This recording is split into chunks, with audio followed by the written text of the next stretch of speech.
never going back. Actually, I am going back, but we learned a lot, so we're going to recap it for you.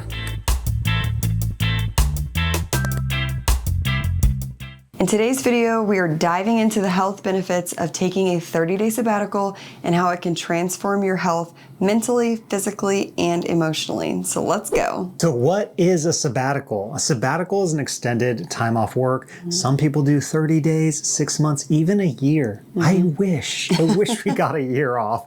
We are crazy blessed. Our company provides a 30-day sabbatical every 7 years, and it's paid time off, which is really nice. Yeah. We've been there 9 years. And so we felt like it was time with our third baby on the way. We were like, hey, let's take advantage of this sabbatical policy. Yeah, and honestly, it could not have come at a more perfect time because I was 6 months pregnant at the time when we took it.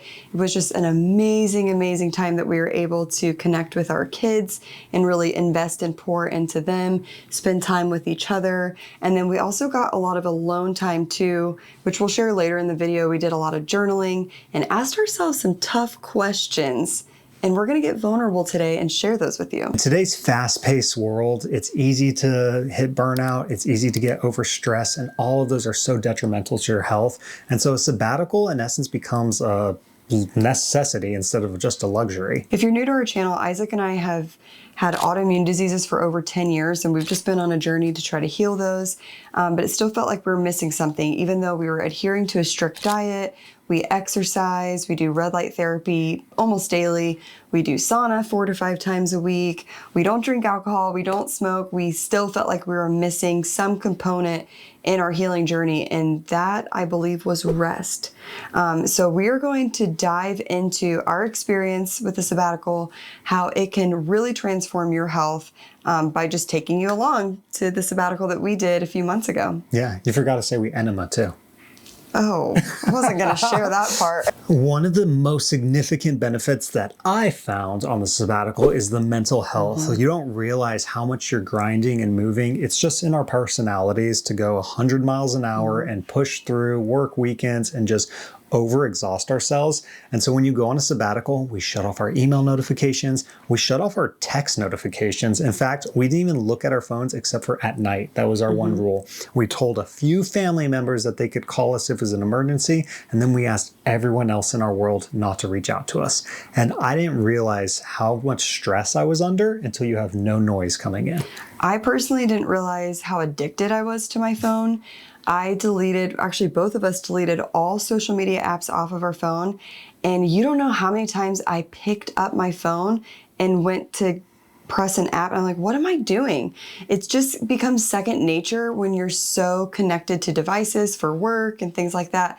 When you shut it all off, it really makes you evaluate how much time you spend on your phone, on social media apps, and all those things that we know are not benefiting our mental health. And it really helped us to kind of pause that stuff and truly focus on our mental health. And here's a few of the ways that we did that. I mean, we slowed everything down. When you're not working, the stress of work goes away. And then also we'd wake up, we'd read our Bibles, we'd journal, we'd take morning walks, we would exercise and CrossFit. And so that was all just huge reliefs for our mental health. Yeah, I even purposed to try to get the first morning light in my eyes every day. The house that we stayed at had a beautiful view of those morning sunrises over the beach. And so I just filled my eyes with that wonderful first morning light. It was so amazing. We're getting the first morning sun. Where's it at? Where's the sun? There it is. Sunshine. What time is it? Do you know? 40 o'clock. 40 o'clock. Another thing is journaling. People always say you should journal, and we never did. And so we took them up on it. And so we started journaling, but we also came with like predetermined questions that we were going to ask ourselves. Really tough questions that you almost don't want to answer, or you don't even want to ask yourself. So I think we avoided them for a long time, and having the clear space in 30 days to just answer some tough questions about ourselves. Yeah, it really made us learn a lot about ourselves that I didn't know, but sometimes you know it in your head, and then when you have to write it down, it really brings a lot of clarity, and that's what journaling did for me. On a sabbatical, it's not just your mind that benefits, but it's also your body that will thank you. We personally wanted to incorporate some form of daily exercise. We were able to find a CrossFit gym, and it was my first time ever doing CrossFit, and I was 6 months pregnant. I was really nervous about it, but it ended up being one of the greatest things ever. Isaac had done CrossFit before, but not consistently and not together. It became almost like a hobby for us. It was so fun. And I felt like I got in the best shape of my life 6 months pregnant. I was gonna say, it was so cool because I love CrossFit. And so for Kate to join with me, but again, 6 months pregnant, and I was like, oh, you're gonna have to scale so much. She's so strong. And yeah, she got in crazy good shape. The community there was so encouraging and kind. And I was nervous because, you know, I didn't know how I would be able to do. And they were always just pushing me and just so sweet. And if any of you are watching, love our little CrossFit fam, but it was also fun too because we would take our kids to the gym with us, and just made me feel good as a mom for my kids to see me doing something hard and good for my body. And it was cute to see them try to do some of the stuff too. Yeah. Put your knees on the ground. There you go. Yeah. Whoa, that was good. It's lighter. They're lighter. Down to the ground. Then and then up. Good job, buddy. Yeah, like Kate said, not only the mental health, but we've struggled with autoimmune diseases which manifest themselves physically. And for that month, we really had zero symptoms. And that's thanks to our diet. We really focused on eating a healthy diet, whole foods. If you're interested in what type of diet, we made other videos on that before. Check out our channel. So today we've got about 4 eggs, some kielbasa, and some leg of lamb. The leg of lamb is like on point. Put some cheese in it with a lot of butter, and it is perfecto. I had a problem I had never had in my life before. I outgrew my pants. So this is a new problem you've never had before? No. So I will say CrossFit does do the best for my legs and my butte. 30 days ago, this fit me. So I can't even. I'm just gonna have to tie it off because I don't have any other shorts with me. That's all I got. Now you know how I feel being pregnant, and like one day my clothes fit and the next they don't. People are gonna be like telling me my zipper's undone. Oh, you know what? If I tie it.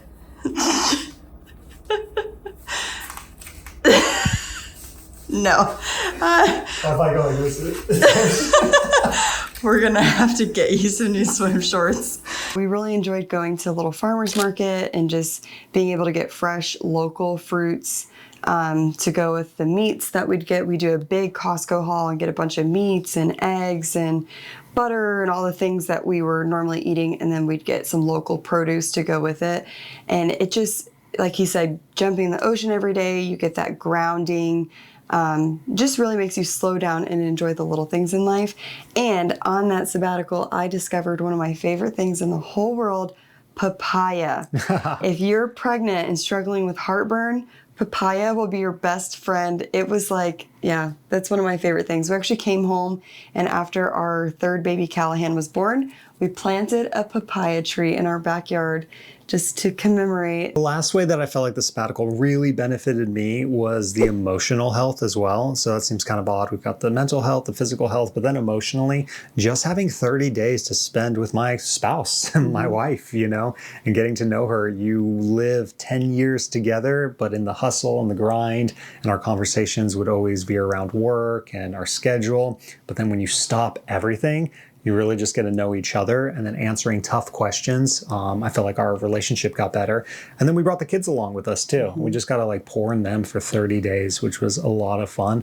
But not only that, I mean, Kate made friends on the island. You were going on play dates with other moms, and I would say that we are friendly people naturally, but we don't really stop and have deep connections with people. This 30 days really gave us an opportunity just to do that, to see people and to talk to them.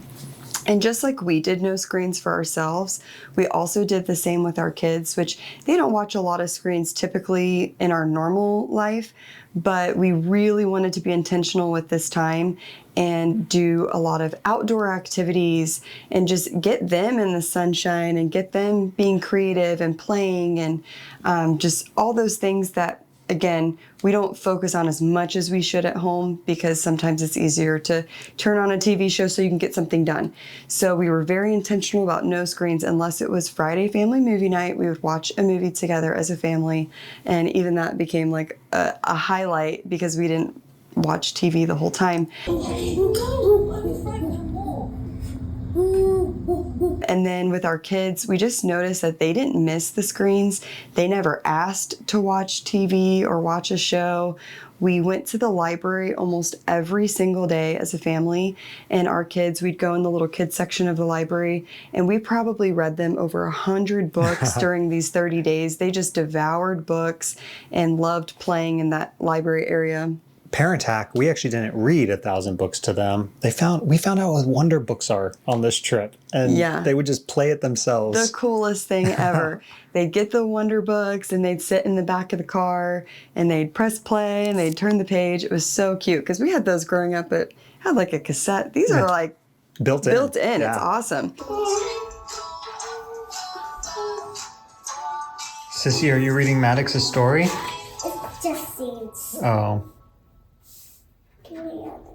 We went to some state parks and they got to see some native animals to Florida, like alligators.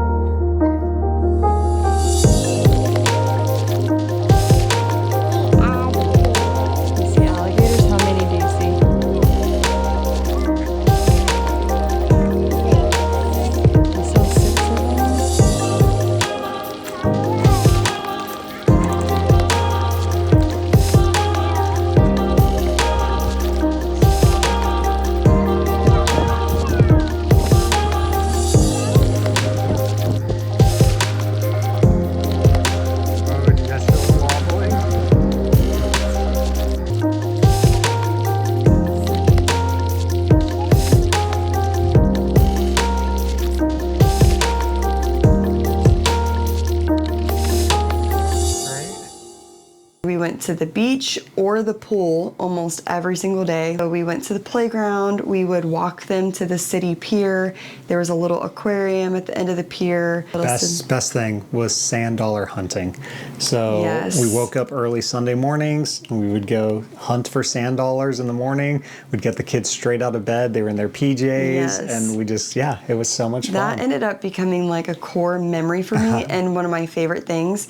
And so after we did it every Sunday morning after that, that was my just routine. I would wake up before the sun and I would either walk or ride my bike, or if we took the whole family, we would just drive to the beach and we'd go hunt for sand dollars.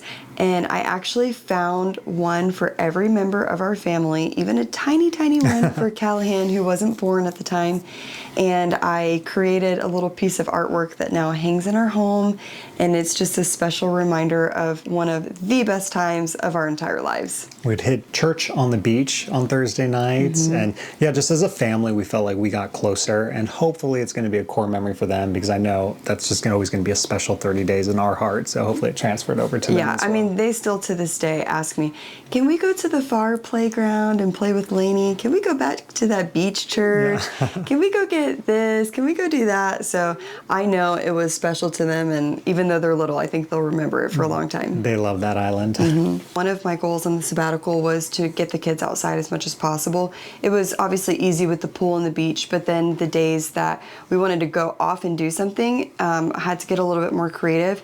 So I found this really cool children's garden where they could just play, imagine. They had all these costumes that they could put on and play in these pirate ships, and they had these big, tall towers of tires, and it was just like, there was nothing fancy or frilly about it. It was basically just kids playing in dirt, and they loved every second of it, and it was so much fun. I loved that so much. Lion like a dragon.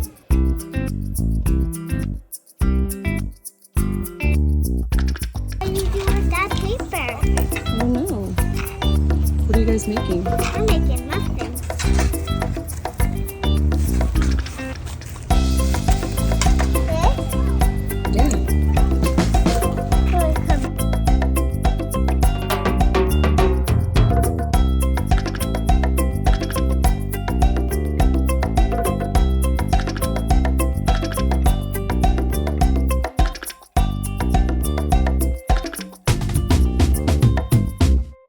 We found a place called The Nest where they could run in this big treehouse looking thing. It was so cool and so fun.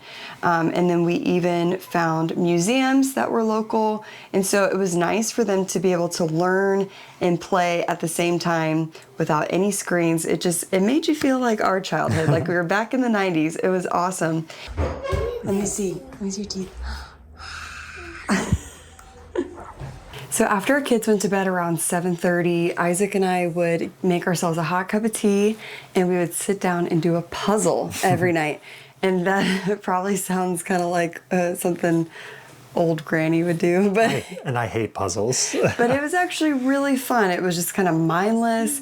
Sometimes we'd put on like a very intriguing podcast that we'd want to listen to and then just do a puzzle, talk about our day. It was just really fun, and that was one of the highlights of sabbatical for me. Yeah, and if we were here at home, we never would have done that. And so just getting away, not having anything else to do, it was like, yeah, let's do a puzzle. Yeah, it was nice to wind down without a screen. Yeah, for sure.